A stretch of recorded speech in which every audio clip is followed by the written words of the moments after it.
কত বড় একটা লবস্টার। এই লবস্টারে আবার অনেক ডিম হয়েছে। এর পেটের মধ্যে অসংখ্য ডিম।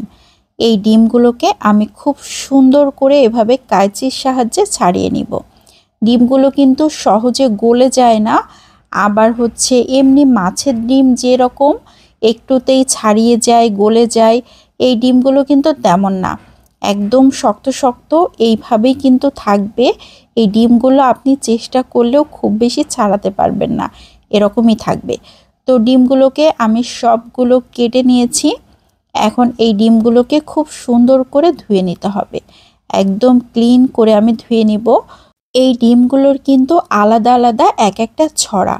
আমি এই যে একটা দেখিয়ে দিচ্ছি। আমি ওই ছড়ার যে শক্ত অংশটা থাকে সেটা কাঁচির সাহায্যে কেটে দিয়েছি। খুব বেশি কাটতে পারি নাই, অল্প একটু লেগে আছে। ওইটুকু যখন আমি ভাজি করব তখন মুচমুচে হয়ে যাবে, খেতে কিন্তু ভালো লাগবে। তো একটা প্যান বসিয়ে দিয়েছি, সেখানে 2 টেবিল চামচের মতো সয়াবিন তেল দিয়ে দিয়েছি।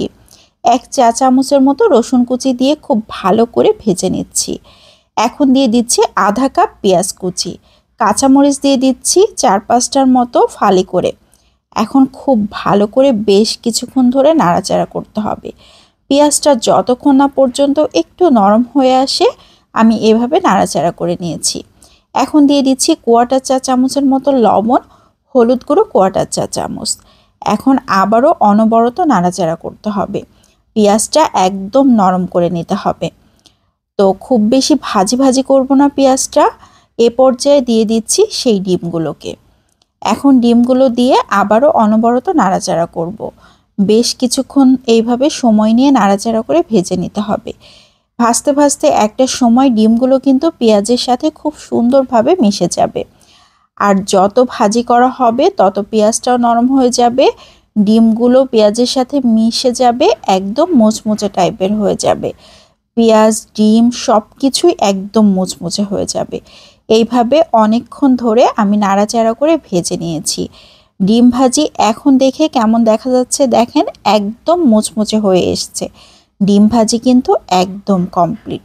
এই ভাজি দিয়ে ভাত মেখে খেতে অসাধারণ টেস্টি হয়।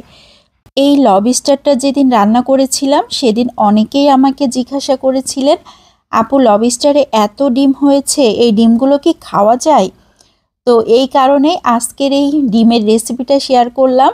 এই ডিমগুলো খুব মজা করে খাওয়া যায়, ভাতের সাথে খেতে তো অসাধারণ টেস্টি লাগে।